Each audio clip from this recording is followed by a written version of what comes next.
my name is Caleb Burnett, and welcome to my fourth feature film. This feature film is called War Cats.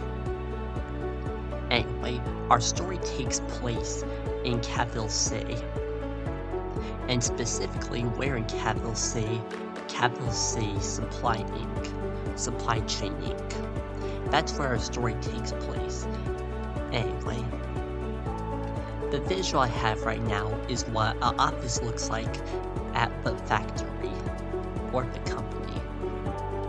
Here's what it looks like. So as you can see, we have the computer blinking on there, waiting for an input to come up. And that's just the basic structure of how this place goes. Anyway, so I hope you enjoyed the last three feature films, Phoebe and Snow, Chu and the Dojo Master, and Chu and the Rise of the Emperor. I hope that you all enjoyed them very much, as I personally like them a lot too. Anyway, so we've already talked about Capital before, but let's go into a little bit of history of Capital City.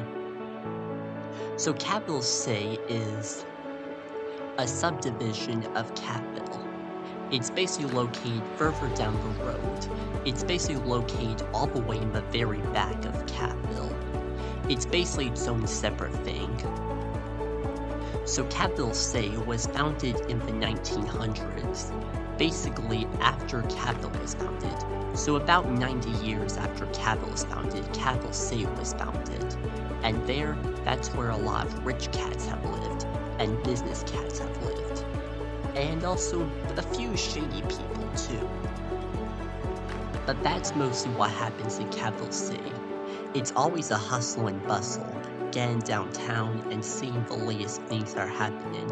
You could either be going to Capital Mall, or you could either be somewhere in a place where you don't want to be, maybe down a shady alley. But whatever Capital City may be, it basically serves as a place for Capital. It basically serves as a subdivision for Capital, and it works really well with Capital altogether. In fact, the two places actually like each other quite a lot. Anyway, but now without further ado, let's start our story. So our story takes place in the Ellison's house. Basically, we start off with Jerry Ellison. He's a brown cat and has a pink nose. His design is much more different than that of Phoebe and Snow's, so he has like an entirely different new look to him, and it's also in a completely new art style than before. Anyway, for example, Phoebe and Snow have claws, but here they have fingers. They also have no eyeballs, just lines as their eyes. So those are some of the facial differences when it comes to Capital and Capital City, and from Phoebe and Snow to War Cats. This basically serves as like a readaptation of Phoebe and Snow, but with an entirely new look to it, and with an entirely new art style. Anyway, our story takes place in the Ellison's house, as you may have guessed. So we start with Jerry Ellison, a brown cat with a pink nose. He also has a wife named Pearl, who is a white cat, and he has three sons, James, Joseph, and Andrew. James is a white cat, Andrew is an orange cat, and Joseph is a brown cat.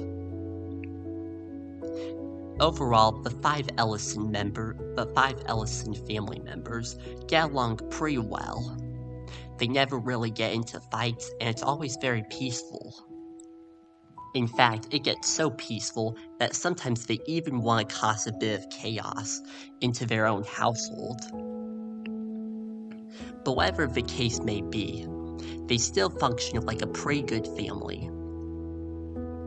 Anyway, so our story takes off with Jerry Ellison. He is a 30-year-old cat who's about ready to start his first job. He's been searching very desperately to get a job until he finally found the one that he could probably relate to, and that was being an office worker in a cubicle at Capital City Supply Chain Incorporated. He worked on his resume for many months, and probably for many weeks or even years. He spent countless hours preparing for interviews and wondering if he would actually get an internship. We may never really know what will happen to him in the moment to come, but whatever happens, it might be a good one. So Jerry Elson woke up, went to the bathroom, and decided to eat. For breakfast, he had some cake crunch, and yes, fun fact, Phoebe and Snow and Warcats are pretty similar to one another. They also take jabs and references at each other, so they practically reference each other in some way. Like Cake Crunch is an obvious reference to Phoebe and Snow's Cake Crunch, which was back in the first Phoebe and Snow film, and in my first ever feature film. Anyway, so Jerry Elson was eating cereal, and so the other kids were. "So Jerry, are you excited for your new job?" Pearl said. "Yes, I certainly am. I'm super excited for it and I can't wait." "Ah, well that's amazing. Well, I hope you have a good day. Love you, sweetheart." That was supposed to be a kiss. "So Dad, what are you gonna do today?" "Well, today, son, I have to do a job interview, and I have a feeling that it's gonna be spectacular." That does sound pretty good. It's gonna be a office worker at Capital City Supply Chain Incorporated. It's gonna be incredibly fun. Ooh, that does sound fun. Maybe I can come along. Nah, not until you're 18. Alright, Dad. Alright, well, I have to get going. Bye. So soon after that, Jerry Elson decided to wash his face and make sure that he was super prepped for the interview. He put out on himself a brand new tie. It was a red and blue striped tie, and it was one of his favorite ties. And it was already his favorite because he had only just been wearing it for just a little bit. It was his brand new tie, and he was super ready to start the day off. Anyway, so he shoved things into his suitcase, but not in a sloppy way.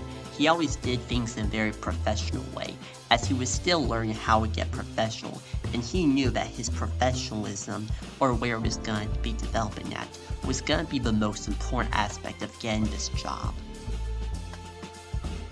So then Jerry Elson left. He kissed his wife goodbye, and it was out the door. He got into his shiny red car and drove off. He drove for about 20 minutes. And then he came and arrived at Capital City Supply Chain Incorporated. Jerry Elson was very nervous. He had been so nervous, in fact, that he was sweating a lot, and his palms were sweaty, and they smelled pretty bad. I know, this is kind of some gross descriptions there, but whatever. Anyway, but Jerry Elson was so nervous, he was probably a little chicken at this time. Anyway, but without further ado, he walked in, and he didn't really know much about the place. Anyway, then he went up to the manager, and the manager was a man named Henry. He was wearing a red suit.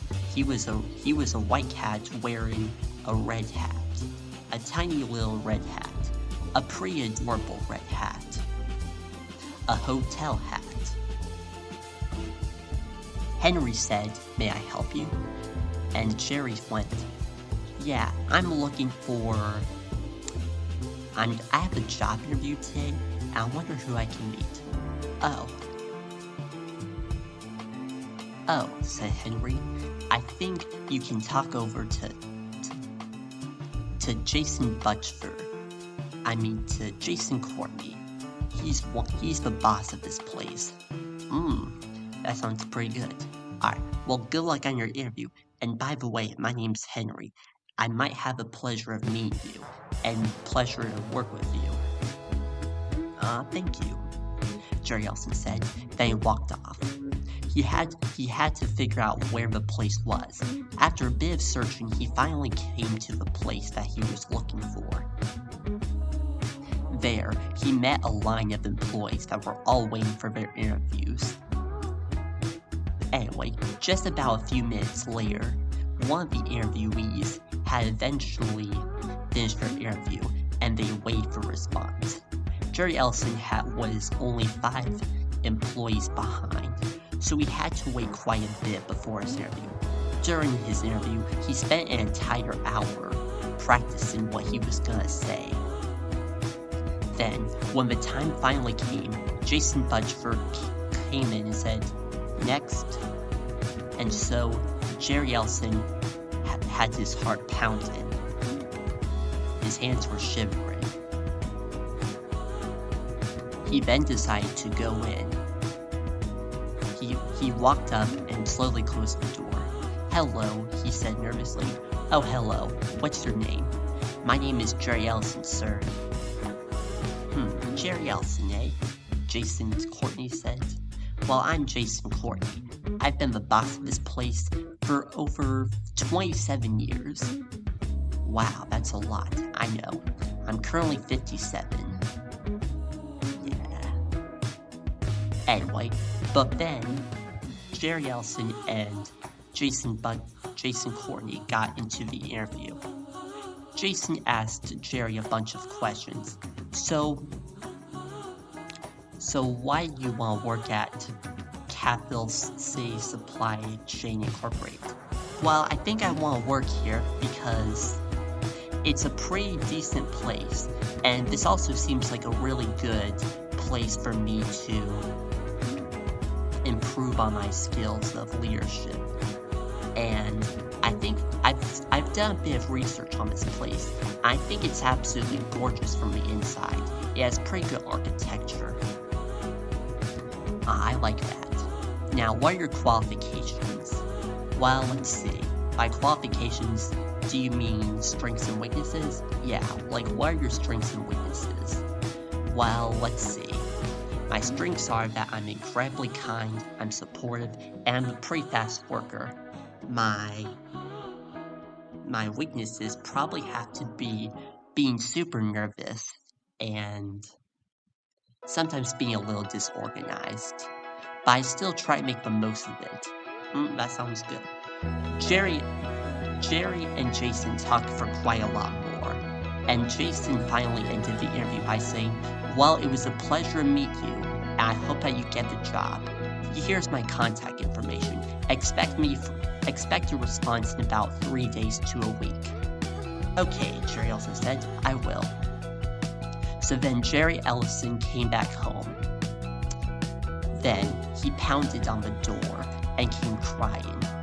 He was honestly gonna fail the interview because he was so nervous. The next days followed, and Ellison was not feeling the best. He was always kind of down. Pearl tried to cheer him up, but it seemed like it was no use. Eventually, fate came around, and after 3 days, Jerry Ellison got a letter from Capital C Supply Chain Inc. Incorporated. The letter was from Jason Courtney. Jason Courtney had wrote the letter, and he wrote these words, and as Jerry Ellison opened the letter, he read these words. "Dear Mr. Ellison, I'm pretty glad and I'm pretty proud to announce that you have been selected as to being employed into Capital C Supply Chain Incorporated. We have found your profile be profoundly amusing, and also found pretty good, and makes you stand out from our applicants. Therefore, we've decided to hire you. Work will officially start the day tomorrow. Anyway, I hope that this letter finds you well. Sincerely, and take care, Jason employee. Then, Jerry Ellison was jumping up and down. Woo-woo! Jerry was so excited about this news, so he spread it to the rest of his family. Pearl overheard the news, and she said, "Wow, that's great. I can tell that you're gonna have a very great time at this new company." "Yeah, I think I sure will." Jerry was even starting to cry a little bit. Anyway, then when it came time at dinner, the 5 family members all congratulated Jerry on his big win into Capital C Supply Chain Incorporated. It was a monumental success for him. And Jerry knew that there was nothing that was going to stop him now. He felt as he was on top of the world, and he finally had achieved his dream job. You see, Jerry Ellison had been looking for jobs for 10 years, but was quite unsuccessful. He tried every single job in Capital, from being a yarn employee to being a bathroom cleaner, and countless other things. He even tried being a teacher, a clown, a shark guy, and countless other things. But no matter how hard he tried, the interviews always ended with either slamming a door or no response. That was how it always felt like for Jerry. Until now, this was his first official real job, and he was super incredibly looking forward to it. Now, it was time for Jerry to go rest, and hopefully shake it off quite a little bit, before he could go work fully fledged tomorrow.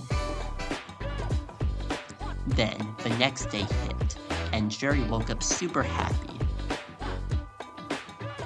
Jerry rushed out of bed, went to the bathroom, and did his usual morning antics. He went to the kitchen and decided to have some K-Crunch once again. This was one of his favorite cereals, and practically maybe even his only favorite. He had tried others, but out of all the ones he had, K-Crunch was his favorite. In fact, K-Crunch was actually pretty popular in Capital, and still is today. Anyway, as always, the boys always went out to school. Anyway, then it was time for Jerry to head out the door once again. But before he did, he washed his face and did other things. He did his last minute routine things, and he packed up his suitcase full of things. And of course, he didn't shove it in like a aggressive person would. He did it nice and neatly, just like how a professional person should do it, and just like how every human on Earth should do it too. Anyway, sorry about my little rant about how to be professional. But then Jerry Ellison finally left and went out the door. He got in his shiny red car, and he was officially ready to start his first day of work. He drove in Cat C Street to be exact. And from there, he drove on for 20 minutes until reaching back at Capital C Supply Chain Inc. This is where he worked at now. At this point, he got out of his car and got his suitcase together. He then closed the door and then went on in. Henry greeted Jerry once again. "Hello, Jerry," Henry said. "Oh, hello, Henry," Jerry said. Anyway, I think I may have got that mixed up. Anyway. But basically, Jerry now went to Jason for instructions. "Hello, fellow employee. Welcome back." Jerry was super excited to be there. Anyway, so today, you'll be working in room 573. That's on the 5th floor, and it's the 73rd room overall. Jerry was a little bit intimidated seeing that it was going to be on the 5th floor. But nonetheless, he was actually pretty excited to do that. Anyway, at that point, Jerry got on the elevator and went to the 5th floor. After about a minute of elevator music, and after a bit of the elevator going off, he finally made it at the 5th floor. At the 5th floor, he was greeted by rooms 501 and 502. Jerry had to walk quite a long way. After walking it, anyway, this is where he started to walk. 503, 504, Jerry was still going. 505, 506, 507, 508, 509, 510, 511, 512, 513, 514, 515, 516, 517, 518, 519, 520, 521, 522, 523, 25, 24, 525, 526, 527, 528, 529, 530, 531, 532, 533, 534, 535, 536, 537, 538, halfway there. Jerry thought.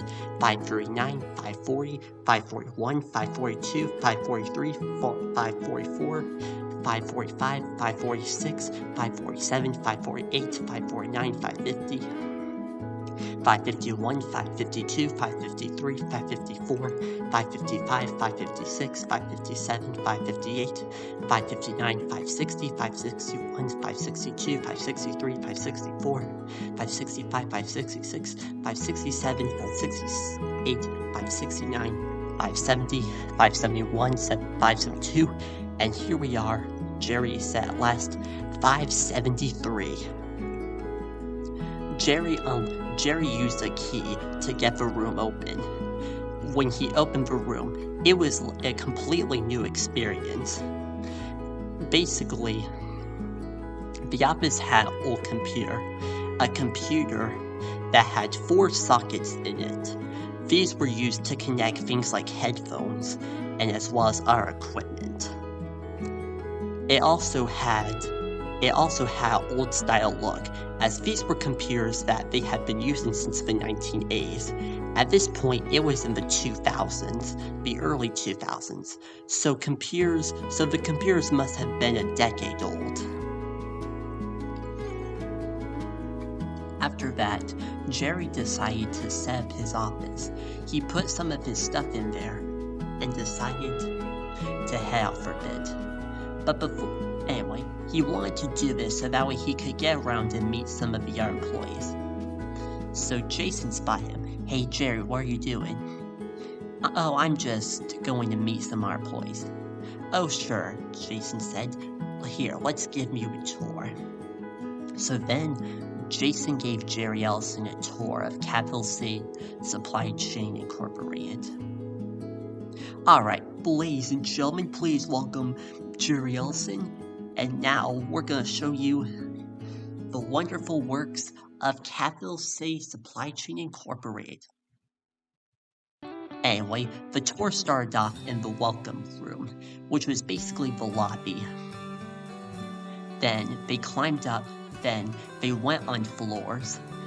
The first floor, the second floor, the third floor, the fourth floor, the fifth floor, the sixth floor, the seventh floor, the eighth floor, the ninth floor, the 10th floor, the 11th floor, and then the 12th floor.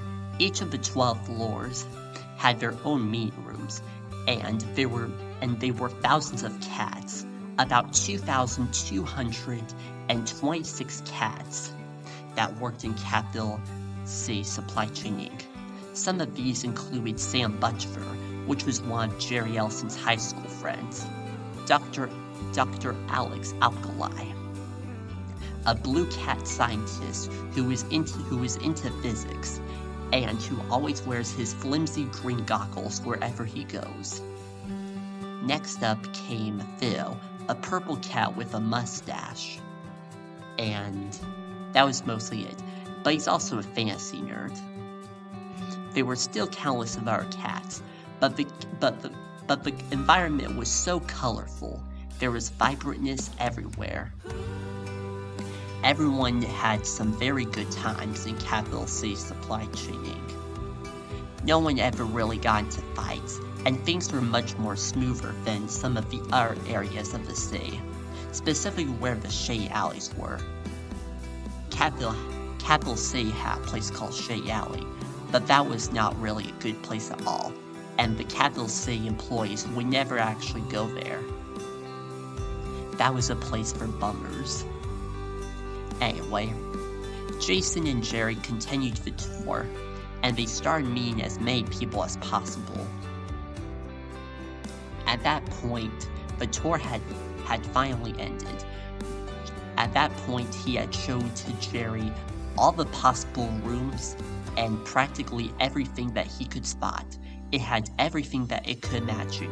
A swimming pool, a gym, and countless other things. It was practically like something like a YMCA, but with Catville in it. Kinda like a Catville YMCA. Anyway, but kinda like a Catville gym. Kinda like a Catville themed fun park. Anyway, then the tour officially ended, and Jerry was about to set off, but as he was about to set off, he bumped into someone. The worker he bumped in was Gerald E. Cliftono. Cliftono was a very, very old employee. He had been in the company ever since the 1940s. He spoke in a very clear, raspy voice, and he was around in his late 80s, early 90s. I there, little fella. And Jerry said, "Hello. What's your name?" I'm Gerald. Mr. Cliftono. Call me that." And Jerry called him Mr. Cliftono. And he was also quite a tall cat. Anyway, Jerry then tried to move on, but then he bumped into another cat, and this one was a cat named Sam Butcher. They didn't recognize each other at first, but then they gasped, "I know you from high school!" They both went, "So how's it been going, Sam? Getting good grades?" Well, actually, why should I be saying getting good grades? Because I'm a cat, and I also work and I have a job. So who the heck even needs grades? Oh, right. I meant to say, how's your, things been going? Oh, my life? It's been going very great, man. It's like a miracle living every day. Living in the presence of Catville and all the other things that we live in life. I know, I like Catville too. Especially Capital City. I grew up in Catville and I moved to Capital City. It's a wonderful place, you know? Yeah, I agree. Sam and Jerry talked for quite a bit, but then they eventually had to go back to work. Jerry then went back to his office in room 573 and closed the door. Now it was time for him to actually start working. He decided the first thing he should ever do was to boot up his computer and see what was on there. He booted up the old 1980s computer, and it loaded. It had a terminal built into it. Jerry didn't know how to use the terminal. However, thankfully, there was an old manual book for the computer. And so Jerry Elson was able to figure out using the help of the manual. This manual was published in 1988.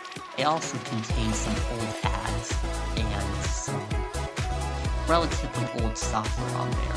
Some of them being ClickC, which was a work-based software that Capital City employees had been using since the late 80s.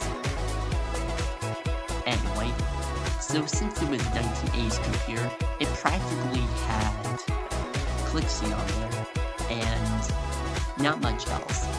There were a few games, but most of them were just either Cat Tetris or something like that. Anyway, so Jerry booted up his computer, and the first thing he decided to do was check his email, as that's always quite important for me, of course. So he checked his email, and he found that there was going to be a meeting at 10 a.m. today. He looked at the time, and it was about 9:30. He figured that he should probably wait around for 15 minutes before going to the meeting. So then, he went to the meeting at 9:45 a.m., and that's when he officially departed. He left off and took a great course of action with him. He grabbed his suitcase, wondering what this was about. This was technically a little meeting, and this was a get-together for all the new employees who had just been accepted into Capital C Supply Chain Incorporated. Jerry was super thrilled, anyway, but the one thing that he could not stand was that it was on the lobby. Jerry didn't mind that much, but he still had to wait another minute with elevator music.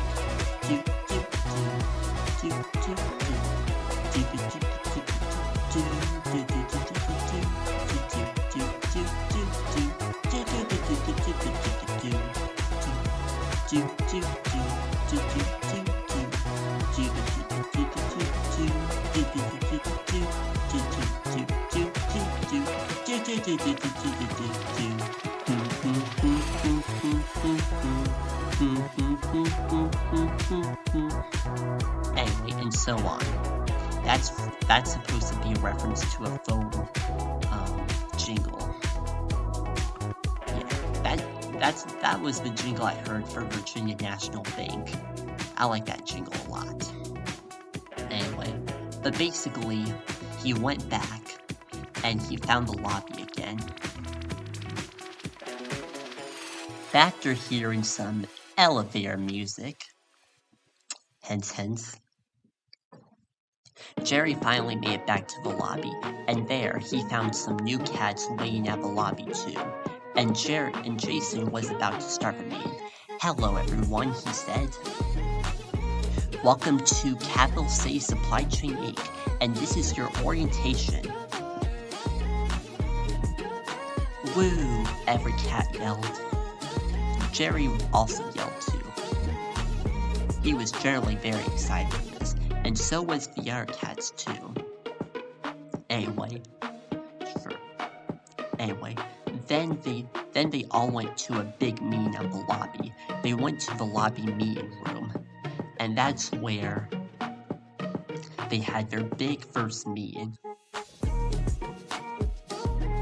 In that big first meeting, they all went around in a room, and they introduced themselves.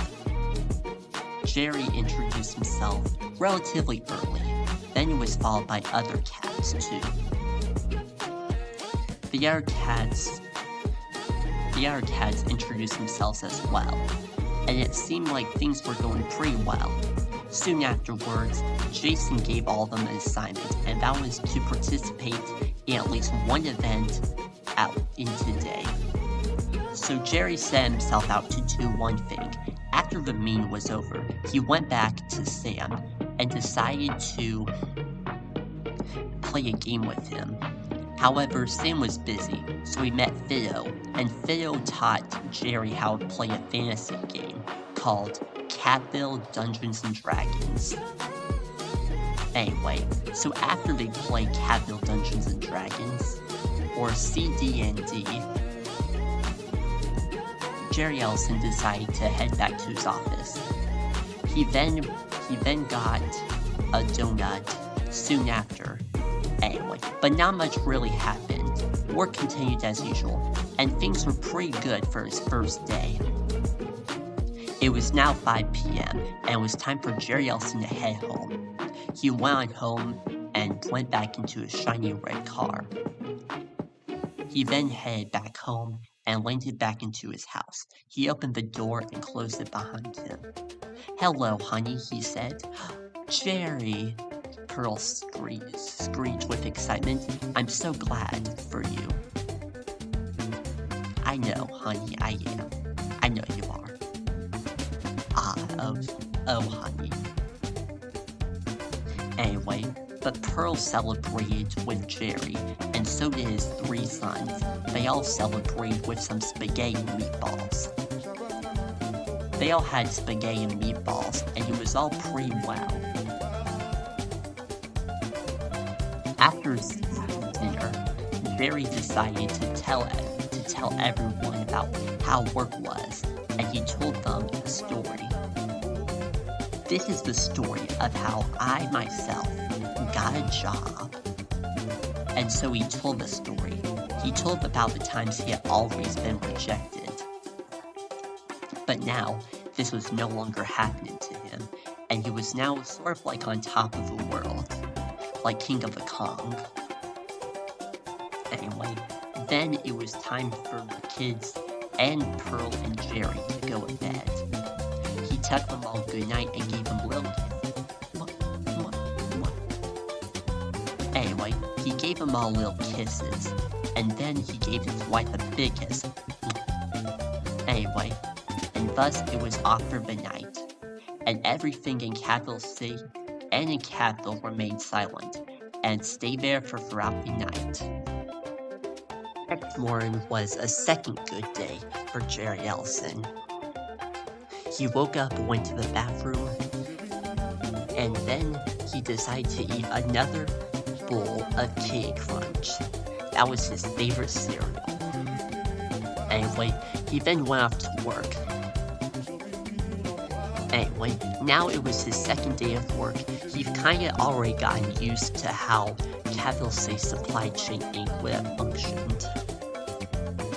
He now knew everything about the room, and knew everything about the cats. Anyway, but at that point, Jerry had decided to spend a little day off. And in fact, cats who completed their challenge were allowed to spend at least one day off. So Jerry decided to spend his best day with Sam. He knocked on Sam's door, which was on room 575, a door across. Anyway, he knocked on the door, and so Sam entered. "Hello," Sam said. "Jerry." "Hello," said Jerry. "Oh, hello, Sam."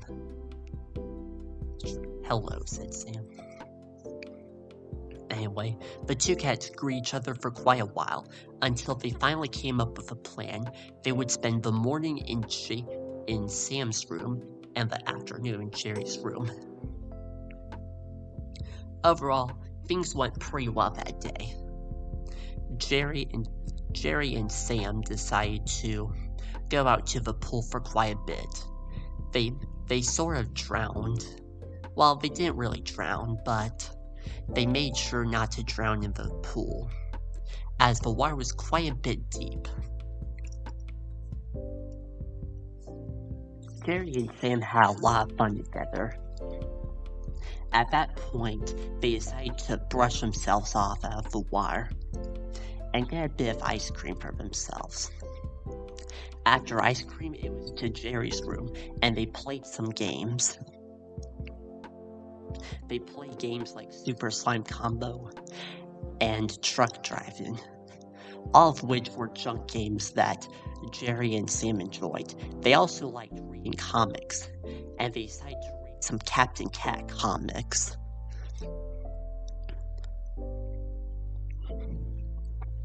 After the Captain Cat comics, they ultimately decided to call it a day, and they left work a bit early. Jerry and Sam were very relieved now that they didn't have to work that one day, and that they got a day off. Jerry was thrilled, and Sam was also very thrilled at this point. They were having the best time of their lives together. Anyway, before they left, there was a blue cat with goggles. Dr. Alex Alkali lured Jerry and Sam into something. He tapped on their shoulders. "Hello," he said. "Hello, Sam." Hello there, said Jerry. "What's your name?" "My name's Alex Alkali. I'm the lead scientist and researcher at Capital C Supply Chain Inc. I just happen to know that I will want to my newest experiments." "That sounds pretty good. What are they about?" "Well, I'll come and show you." So Jerry, Sam, and Alex went to his own room, where in his laboratory, that is. And that's where they met. And that's where they met a group of leading scientists. They went into the science wing, and there they found hundreds of scientific cats there, and all doing things like experiments. Some of them were defying gravity, some of them were doing astrophysics, chemistry, biology, astronomy, any branch of science. And any branch of science that they could do, Capital City Inc. had it. It had all. It was the one and only stop shop for knowledge and learning. Anyway, Alex said, "This is my latest experiment, and this is a quantum physics generator." Alex turned on the light, and it instantly generated new matter. New matter? That's like impossible, Sam said. "Well, I built this machine that can instantly defy the law of physics." Jerry and Sam were profoundly stunned to hear that. It seemed like as though they had just been living in a new reality. Jerry said, "This should definitely get published." "Yeah, publish it, man," Sam said. "Okay, maybe I will," Alex said. They tried out a few other experiments, but that was just the main one. Soon after, Sam and Jerry decided to check out some of the other department wings before they could officially head out. They seemed to have a very unproductive day today, but today was going to be a very productive day as of now, because now having seen the experiment, they wanted to test out more and see more of Capital City Supply Chain Inc. Soon after, they went into the environmental justice department. In the environmental justice department, they were about 100 cats or so, and they were all solving issues like how to get rid of plastic, how to stop light pollution, and stuff like that. As well, they also saw a giant model of the Catville globe, which showcased the current Catville population, both in Catville and Capital City, as well as across the world, like in New Cat City, and countless other cities like that. It was basically stunning before their eyes, and they instantly knew that from the beginning. Sam and Jerry decided to go out and try some other activities. Then next they went into the robotics section. It had about 100 cats, and most of the cats were gray color, as not as to be discriminatory or racist, but most of the cats in the robotics department were generally gray. I'm just pointing that out there. Anyway, whatever the case may be, they were all pretty innovative at their time. They had a lot of fun things to do, and they were instantly top of their class. Most of them went to Catville's elite university, and it was ultimately a great place to go.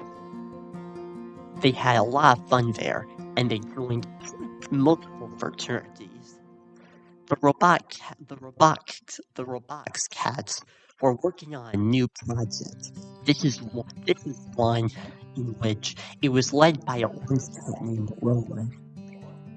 And from there, he decided to have a robot, and it would perform these magic tricks. And that was just only the part of the beginning. He was developing a new robot called Robot Eye, which would allow for a robot to literally copy off of a human being, or a Catville being, if you will. And from there, it would perform any possible thing that it could ever imagine. Jerry and Sam continued to walk around. They went into the mathematics department, which was full of math nerdy cats. They went into the animal department, which would take care of animals, anything that you could think of: beavers, snakes, rats. I don't really like snakes or rats. Anyway,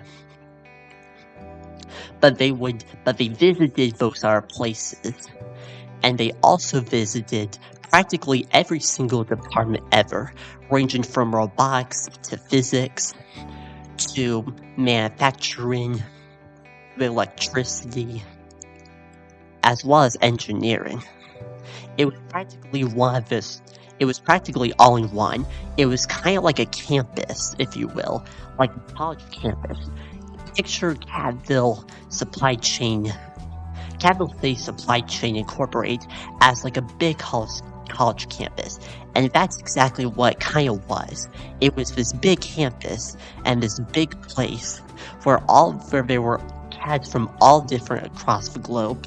They were cats from all across the globe, and it was very amazing to have them all come together to one. They formed together in unity, and that was probably the best part of all.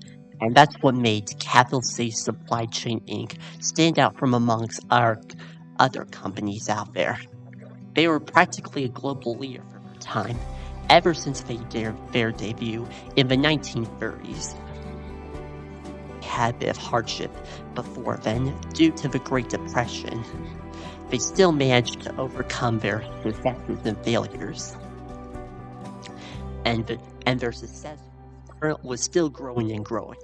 In fact, they were having a special award ceremony to celebrate the 70th anniversary of Capital City Supply Chain Inc., or the company.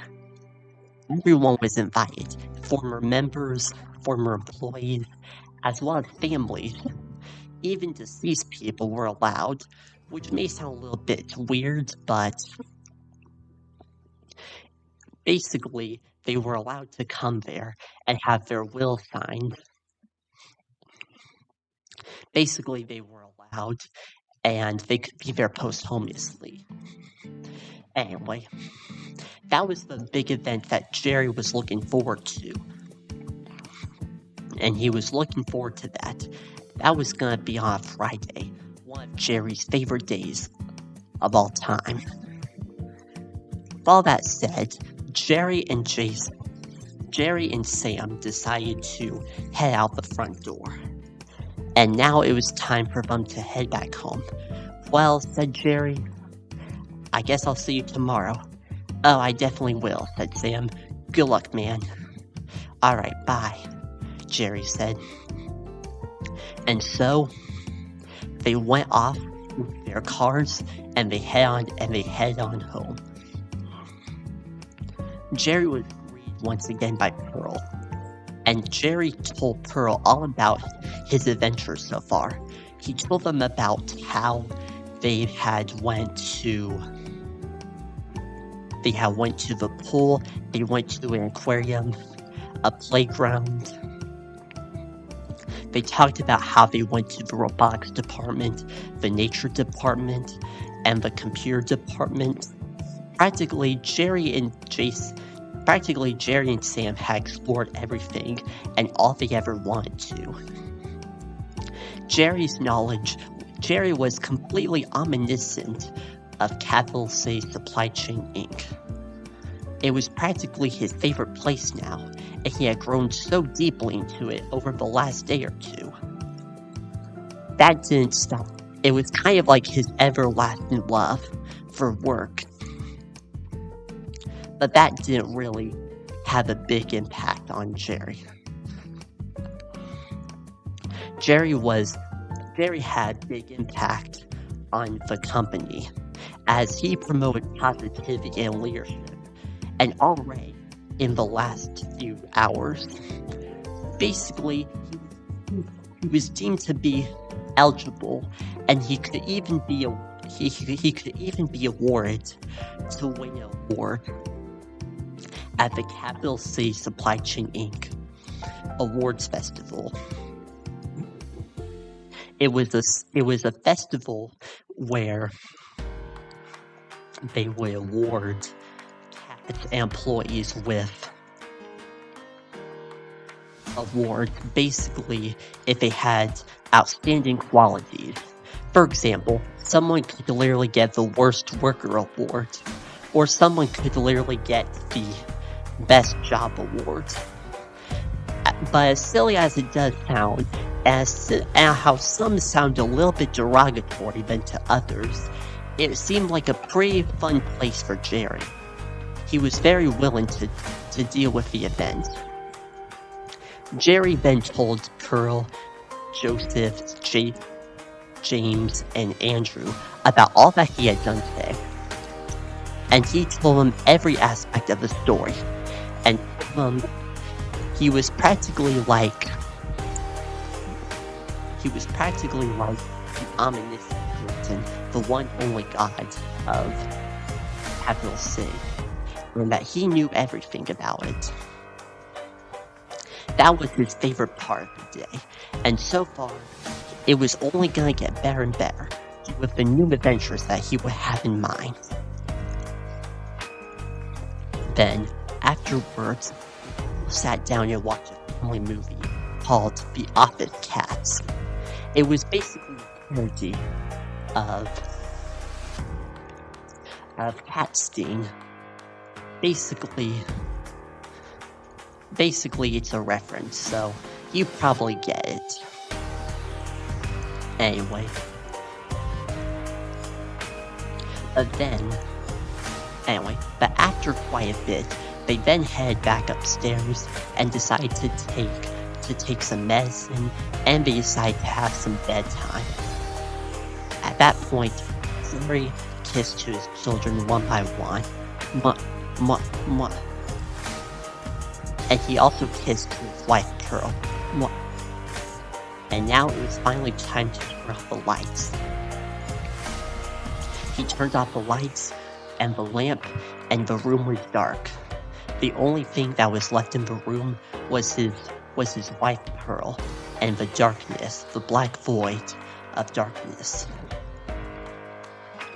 For Jerry's dream tonight, he was dreaming about winning an award, and that seemed like a pretty reasonable thing to do. He had definitely worked much harder, and he was desperately wanting to get an award and get recognized, as he never had that much recognition into his entire life. Anyway, but Jerry was super excited, and he knew that things were only going to get better from there if he could continue his positivity, leadership, optimism, and his other profound qualities. It was now the next day. Jerry had woke up very refreshed, now ready to start his third day of work. For breakfast this morning, he decided to have something a little bit different. He made himself an omelet. So he had an omelet and he ate that up. He then brushed his teeth, went to the bathroom, and took a shower, and then got his stuff as usual. He basically did all the same things he had been doing over the last few days. He was very excited this day, seeing what day 3 could hold for him. Then, Jerry unlocked the door and closed the door behind him. It was time for him to get in his car. So he got in his car and drove to Capital City Supply Chain Inc. He was happy at first, but then he heard something unusual. He heard a shriek, and he heard yelling. He wondered who it was coming from. Jerry looked around frantically, seeing who was possibly yelling at this possible moment. And it turns out it was Jason Courtney, and he had been having a very difficult conversation with Jim Walkley. Okay, said Jason. Now where the heck is the papers? But I don't have the papers. Well, guess what? You're fired, Jason said. Jerry was stunned. He couldn't believe that just because that a cat could make a simple mistake could possibly get fired. How does that even happen? Jerry was trying to figure out. He went back and he started to cry. He went to room 573 and frantically closed the door. Then he stopped tearing up, feeling like he was acting too childish for his time. Then he got on his email and did his typical thing. Then Jerry decided to confront Jason. Yes. Hello, Jason. Is it okay if I talk to you for a moment? Oh, sure. What is it? I want to talk to you about what happened this morning. Oh, this morning? You see, I was just... Okay, I admit. I yelled at someone, and I may not be the best person to do that. But... I think I have some issues. This is where the movie starts getting really tense. Now what? Well, since you started to tear up, I had a very rough morning. My car broke down, and I had to walk clearly all the way to here. Seriously, all the ticking way here. Yeah, that can be kind of a rough day. Yeah, it sucks. Like it really sucks. I know. So, and why did you get mad at Jim? Well, I decided that I didn't want to fire him at this point now, because he just made a simple mistake. I've actually given him a day off. Actually, I came back and I basically rehired him once again, and things are much more better now. So he's officially back in the business, but I still feel pretty down, just because I let simple mistakes slide. Oh, don't worry, Jerry said. I think you'll be okay. So Jason's calmed down. And Jerry said that right to his face. The two cats stood in silence for a bit, wondering about what would happen next. Jason was very relieved at this point, and he started to reconcile with Jim. Anyway, but meanwhile, Jerry was still frantic. He was worried about what tomorrow was gonna hold. Tomorrow was the award ceremony, where they would get awards like, are you ready for this? The Worst Worker Award and the Best Job Ever Award. That's literal. That's literally literal. Anyway, but Jerry was a little worried about that, because he didn't want to end up like that. He decided that the best thing to do was to work a bit on, since he hadn't done much of that in actual practice. Done that to his employees, but never in the actual workplace. So Jerry decided that he was going to put his skills in action. The first thing he decided to do was to handle a difficult person. He noticed someone having a very rough day, so he went up to them and said, "Hello." They basically disregarded him. "I can see that you're upset," Jerry said. "Well, let me fix this." The customer eventually felt better, and Jerry right then and there had demonstrated some good leadership skills. And some good coping skills too. He was actually on the urge of maybe yelling at them, but he decided that he didn't want to, because he would definitely lose his job if he ever did that. Then came lunchtime, and Jerry sat next to Sam and Alex. "Are you guys excited about the award tomorrow?" "Oh yeah, I think it's gonna be very great," Alex said. "I think I'm gonna win the Best Scientist Award." "Ooh, that sounds good," On the inside, Jerry was sort of jealous about Alex, just because he was a super talented, smart person. But Jerry, on the other hand, didn't really have any optimal qualities. Meanwhile, for Sam, he had already been working, and he had been working on a big project of his. This is basically a new and improved version of Clixie, and Sam himself was indeed a software engineer. Anyway, so Jerry felt quite alone at this. He didn't really have anyone to relate to, so he had to figure out what he was gonna do next. And he spent the next few days, and he spent the next few minutes thinking about what he was gonna do. He left lunch early. Instead, he was going to focus on his best qualities, and in a way to present them in the best way possible. He tried very hard for the next few minutes to think of something that he could do generous. For example, some of the things he could do include helping out with the trash and cleaning up his plates. He soon realized that could have been just enough. And we honestly just don't know for sure, but Jerry tried his absolute best, so that way he could win one of the best awards possible. But even then, who knew what he was gonna accomplish? So Jerry went home, and he was quite silent after that. He didn't really speak to anyone. He was just focused on getting an award. But he soon realized that maybe getting an award isn't all the big deal.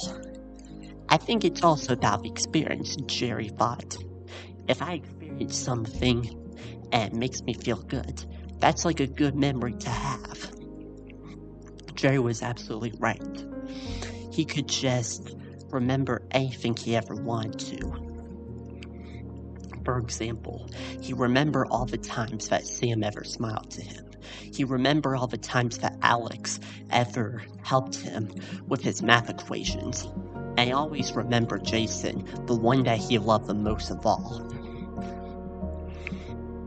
Jerry had a lot of friends of his time, and he was also a well-liked popular cat in Capital City. He practically was the one man of Capital City, and no one could ever take that status away from him. Anyway, but Jerry realized that he didn't really have to carry all this big weight on his shoulder. Instead, he let them come out one by one. And he slowly learned who he was and who he'd become. He tried his very best to know what his purpose was. He then soon found his purpose, but it was still a secret to anyone who ever knew. Because to him, he just seemed like an ordinary cat. But now he wasn't really gonna be ordinary anymore because of his generous deeds. Whatever the case may be, Jerry still thought about this for an incredibly long time. He then went home and drove home. He parked his shiny red car in the street, and actually in the driveway. He then came home and didn't say a word. Pearl was often very worried. Pearl and Jerry were good support buddies to each other. They had their big crushes since high school. They had their big kisses since high school. They had their big relationships since high school. So Pearl said, "What's the problem?" "Well, I honestly don't think I'm good enough." "Don't say that, honey. I believe you are good enough.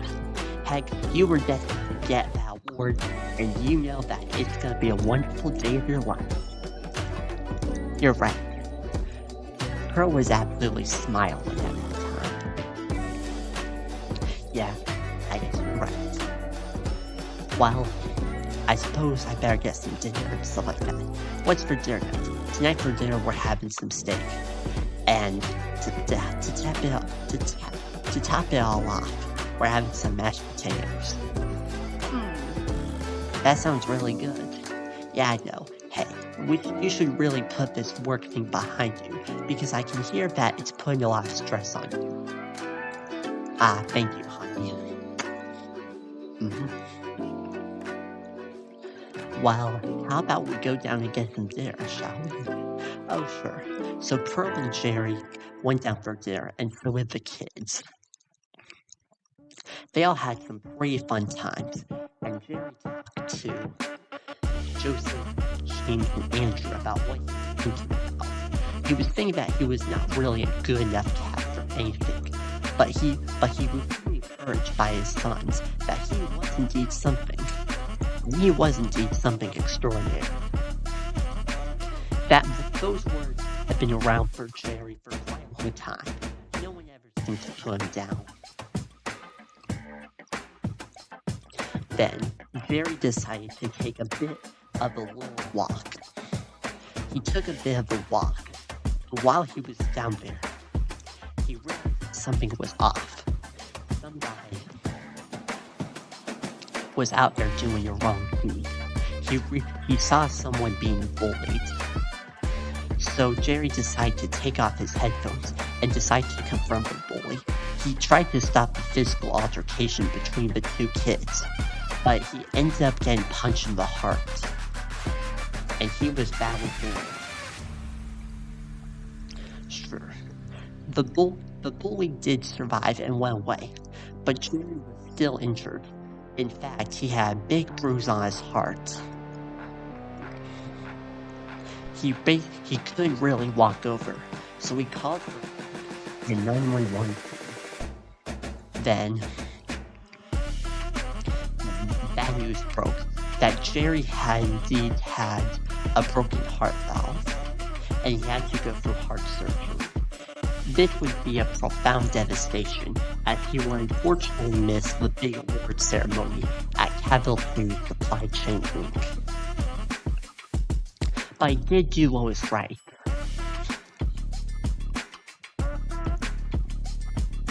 Jerry then spent the rest of his time and at the night at the hospital.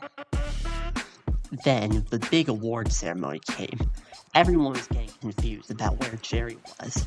He should be here by now. Actually, I heard that he's gone into a heart incident, and he's going through some heart surgery. Everyone started crying for him, realizing that how could someone literally have something that so bad happen to him? It was like being pushed out of the mud. At that time, Jason tried to confront everyone, but it was too great to bear.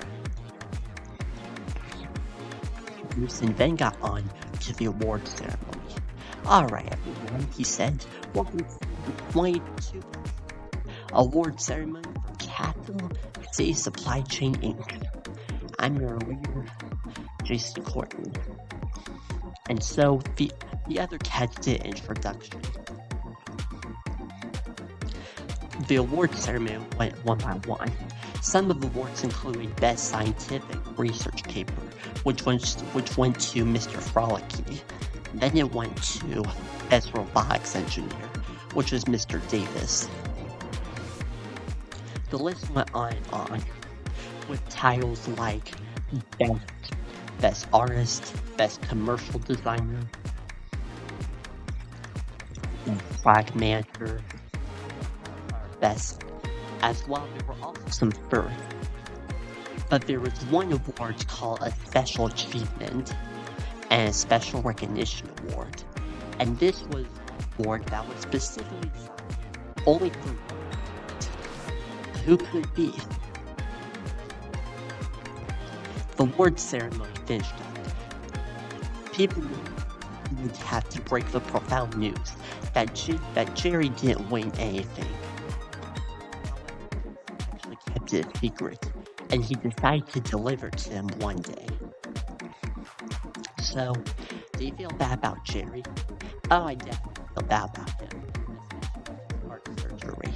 That's always real scary. I know. Real scary.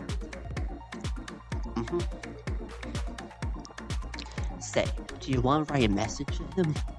Oh, that would be splendid. Come on, let's go write a message to him. Let's go cheer him up. So then the three cats decided to write messages to Jerry. Jason, profound, heartfelt letters about Jerry and all the good things that he had done to him, that they had done to him, that he had done to them.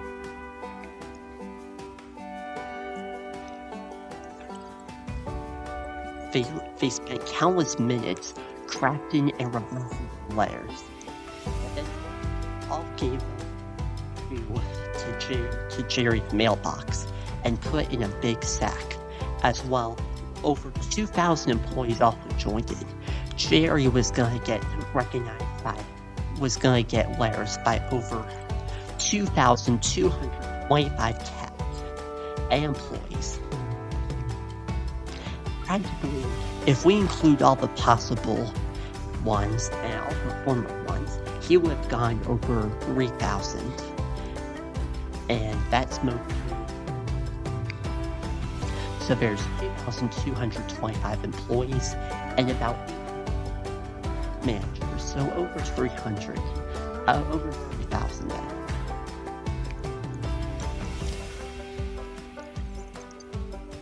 Meanwhile, back in the hospital, Jerry was still recovering. However, it was slowly getting better and better every day. It took about a week to recover. When Jerry finally got back, he was amazed to see a giant sack of mail near the door. And this giant mail sack was basically for him. And this was filled to the brim with countless letters about people who knew Jerry and who had heard about him.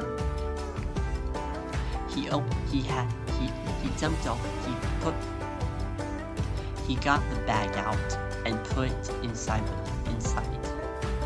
He then put inside and he started reading the letters one by one. Jerry had now fully recovered and was now able to do normal functions again. Anyway, so he opened some of the letters. He opened some from all class. Here's what some of them said. Dear Jerry, I've had a pleasure meeting you, and I hope that we continue to meet each other in the near future. Dear Jerry, I know you're a pretty heartfelt person, and it shocks me every day that you're always so kind, and you're always so there for me. I remember the time in which you helped me through a bad day, and you're practically like a savior in my life. Jerry was really heartfelt at that one. He then read some more and more. But the one he was particularly left on was Jason's. He opened it up and read these words. Dear Mr. Ellison, I have some very good news for you. You have just been awarded a Special Achievement and Special Recognition Award at the Worker Awards at Capital Supply Chain Incorporated. I am sending home to you a plaque as well. You may have already gotten the letters, but we hope that you enjoyed the 3,000 letters, the 3,000 plus letters of what we have given to you and offered to you. We have done this so that way we could support you. I also feel like you were a good candidate for it overall, because you were generally very kind to everyone, and that's what makes a good employee at Capital City Supply Chain Incorporated. You've practically been the primary example of how this company should function. You're clearly one of a kind, and you should keep it up, young man. You should keep it up, and hopefully one day achieve your lifelong dreams. I believe your dreams are already starting to be achieved, but who knows how many more you may have of them in your life. But whatever the case may be, you are a light to this world. You are a light to Capville and this company, and to Capville City. You practically light up the world with your smiles, your positive energy, and countless other good things. I hope that this letter finds you well, and I hope that you have fully recovered at this point. I know it was a little hard the last few days, but I hope that you're doing much better now. And we want to know that we all care for you, and we all love you. Sincerely, Jason Courtney, your boss. Jerry was crying at that moment, but in a happy cry. Then that evening, that night, Jerry and the family, the Ellison family, sat down and started reading some of the letters together. They had a lot of laughs, a lot of cries, and a lot of heartfelt messages. Jerry was honestly unsure where to start, so he basically sent out 3,000 letters and over 3,000 letters to each of the people that supported him in every step of the way, the people that gave him the letters. He was very heartfelt and was a very kind and generous person. His family started sealing gifts and started sealing papers together. After that, Jerry got a phone call. "Hello," he said. "Oh, hi, Jerry," said Jason. "We have a big surprise for you." "Ooh, where is it?" It's at the company." "Ooh, that sounds great." Soon after, Jerry and his family soon rushed over. They closed the door, and they went into Jerry's shiny red car, and there they listened to some Capville tunes. Mostly from some Capville hip-hop music, and some Capville rock music. They then arrived at Capville City Supply Chain Incorporated. This is where Jerry was gonna get a big reward. So he walked in, and there were people everywhere, across all 12 floors, and over 3,000 cats and employees who had supported Jerry in every step of the way. "Surprise!" they all yelled, and they screamed to the top of their lungs. Jerry was a little startled at first, but he soon liked it because he knew that these people deeply care about him. In fact, he probably always knew that these people care about him, no matter what. No matter what the situation or circumstances might be, they always cared about him no matter what. Jerry and his family were treated to a lot of guests and a lot of greetings. It was quite a lot trying to keep up with over 3,000 cats and people. But they soon got over it and tried one by one. Then, Jerry was awarded at the very end the plaque. It read, quote-unquote, "To Jerry Ellison, Special Achievement and Special Recognition Award to Outstanding Performance Behavior and Positive Attitude, and that aligns with Capville City Supply Chain Inc.'s motto and ethnicity and ethics." Jerry was very heartfelt at this, so he decided to give them all a handshake. He decided to give Jason a handshake, but before he did that, he also wanted to give Jason a hug. So after Jason gave him a hug, Jerry gave him a hug, and everyone was in heartfelt awe. The other employees started hugging Jerry one by one. It was hug after hug after hug, and this continued for quite a few hours, but it was enough for Jerry, and his family didn't really mind waiting at all. They actually enjoyed it in every step of the way. no matter how long or how ridiculously long it could be. Then it was finally time to head back home. And Jason said to him, "So, will you be back tomorrow?" "Oh yes, back tomorrow. It'll be very great." And so Jason waved to him goodbye, and Jerry waved to him goodbye, and that was the end of their story. And now it was time to go back. Jerry went home, and so did his family. They got out of his shiny red car and closed the doors. Then at that point, he started showcasing it to everyone. He had been truly called a real hero because he stood up for bullying and he stood up for what was right. Even if he had to suffer some physical injuries, he was actually still recovering. He was always resilient in every sense of the word. Whenever there was a big challenge that would sometimes come and crush him, he always knew what to do in that moment, and that was one of the key aspects of Jerry's abilities. That's what made Jerry Ellison so special, and the Ellison family so special, is that they were resilient, and they were all like interconnected. However, they all had different abilities. For example, Joseph was super into intelligence, and he could memorize the entire periodic table, while James was into video games, and was often very creative.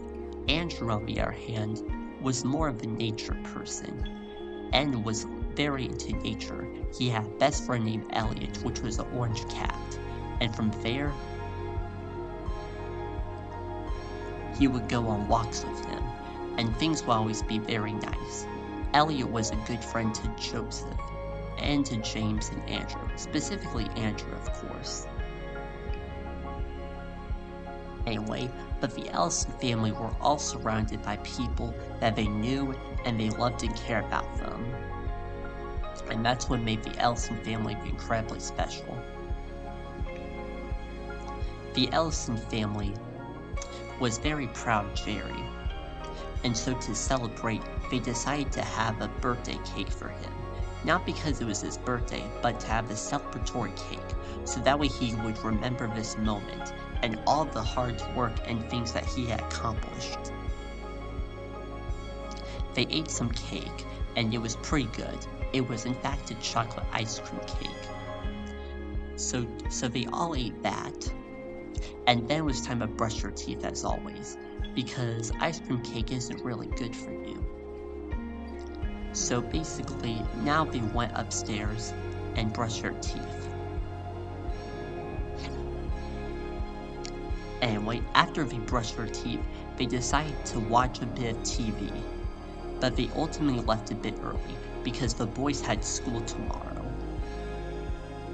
And for Jerry, he had work tomorrow, and for Pearl also worked tomorrow. Pearl also worked, and she worked at a fashion designer. She worked as a fashion designer for a capital city beauty shop called Lamar. Anyway, but after that, the cats all went to bed and they turned off the lights, and that was officially the end of that day. Then Monday came. It was now Monday morning. The cats woke up as usual, and things went a lot more better. Jerry had fully recovered, and he was super looking forward to looking at Jason again, and going back to work after a while. It was gonna be his first normal day back, and Jerry was super excited about it. Meanwhile, as for the boys, they all did their homework last night, and it was about math homework. They tried their very best with their homework, and ultimately they all got A's on it. But Joseph especially got A+, and Joseph, since he was the smartest of the cats, he would quite literally teach the other cats and make sure that they got their homework right, and that way they wouldn't get points off for incorrection. Anyway, meanwhile for Pearl, she went back to the fashion designer club, to the fashion designer station called Lamar, which we talked about earlier. Lamar was a black and pink building. It was a black and pink building, filled to the brim with countless dresses, ties, and a lot of fancy clothes. However, Pearl wasn't really much into fancy fashion. She was more interested in her casual wears and the things that she always liked to wear. She mostly liked to wear skirts and dresses, and that's what made her stand out from other girls in the city. She was practically like a city woman, but also a bit like a capital woman too. So like a capital woman and a capital city woman. As for Jerry, he came back the next day, and things were quite good. Basically, he got back up to room 573.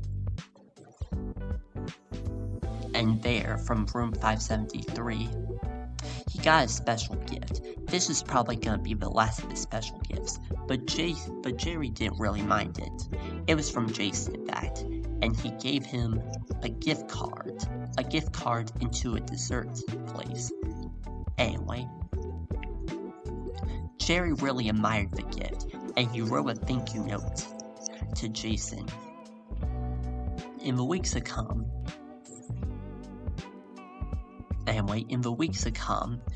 Jerry sent out tons of letters, basically to all the cats who ever supported him, basically wanted them to know that he was incredibly thankful for what they had done to him. And that was practically that. Then there came a special party on Friday. The last 3 days beforehand were normally chill days, and Jerry's condition was getting profoundly better. But on Friday, it marked about 4 complete weeks since Jerry had gotten his first job, and the job in which he started at Capital City Supply Chain Inc. He was pretty excited about the party. He dressed up and put on his new red and blue striped tie. That was his favorite tie that he ever got. And practically his only tie that he still had. He did have ties throughout all his life. However, this one though was his absolute favorite, due to its simple design and its bright colors, and its jaunty attitude. He went to the party, and things were absolutely great. There was refreshments, soda, and countless other things. They had pizza, and this was a fun way to celebrate Jerry, as well as the first full month of his job. It was also the end of the month, so basically at the end of every month, the Capital City Supply Chain Inc. holds a very special party, and this one is specifically to mark the end of the month. And they do this so that way people can have a reminder, and so they have a reminder about this party, and also reminds them that the month is over, but they should still have fun and celebrate for all the hard work that they've been doing over the last month, and over the last 4 weeks, and about 20 work days. After the party, Sam confronted Jerry. "So, did you see our letters? See my letter?" "Oh yes, I did." "What about me?" said Alex. "Oh yes, I definitely saw yours, Alex." "Well, it's been very nice knowing you." We're always there for you, Jerry." "I know. And that's what makes you special. You're like the special little family of me." and I like that. I know. We're all family here at Capital Supply Chain Inc. Capital C Supply Chain Inc. And we always enjoy having you here. It's been a real pleasure working with you over the last month, and you're gonna meet some entirely new employees as we head on in the months to come. Who knows, maybe there could even be new employees this month. Heck, I heard some employees came in here maybe last week, last 2 weeks, or maybe even 3 weeks ago. So there's always new faces that are emerging in this company. Wow, said Jerry. That does seem pretty impressive. I mean, you have a lot of these employees, and they all work together in unity. And that's what makes this place feel like I belong. Yes, Jerry, you do belong, said Sam. You definitely do belong. You've always belonged here since day one. I used to believe that I didn't belong here at first of all. But now, seeing the person that I am now, and seeing my leadership, I do belong. I hope you feel the same way too. Yes, I kinda do feel the same way. I used to feel like I didn't really belong at all first. Since I felt like I was nothing to this company, I thought I was just an ordinary person, an ordinary job with nothing special about it. But I soon realized that I'm actually much more. I feel much more in my heart now, and it's this really great joy of being here, and that's just what I like most about you. That's what I like most about this company and my job. I've enjoyed here, and I hope I continue to keep growing. Yes, said Alex. We hope you do keep growing, because we want you to be in a place where you belong, and in a place where you feel safe. I'm very glad you were here at this party, and I wish to congratulate you on the next month of your work experience. Thank you. Anyway. And so the three cats went home. Jerry got back in his red car, and he drove home. He was very excited. He closed the door real softly, and came back to tell Pearl that he had just completed his first month of work. His first full month of work. The first 4 weeks and the first 20 work days exactly. Wow, said Pearl, that is pretty unique. I know, said Jerry. It is pretty unique. And that's what makes me, me. It's like a thing that will never ever really be taken away. And I think that's a big reason why I feel like I do matter. Oh, you. And Pearl gave Jerry a big kiss. Mwah. Ah, Shutterbug. Anyway, soon after, the boys came home from school, and they all saw Jerry once again. They congratulated him, and they were also very kind support to him. They soon had dinner, and things were absolutely a blast that night. They had fun, and they were practically at the time of their lives. Monday was a pretty good day overall. Actually, Monday through Friday was always a good week for Jerry, since they allowed him to grow and have new experiences in his workplace. And from that point on, he would continue to grow and grow until he would eventually become the best possible character, using the skills that he knew now. His journey will be quite long, but he's only just at the very beginning, and that's what makes him a very special worker. Anyway, and that officially wraps up this film. I hope that you enjoy it, and I hope that you stay tuned for the next film, Chew and the Final Showdown of the World, the epic conclusion to the epic Chew trilogy, where Chew has to face one final enemy. So he has to face one final enemy, and his Kung Fu days are gonna be over. And soon Kung Fu will be over. But that's another story. I hope, after all, my name is Caleb Burnett. I'm the creator. I made this film entirely by myself. I hope that you have a profoundly good day. And take care. Sincerely, Caleb Burnett.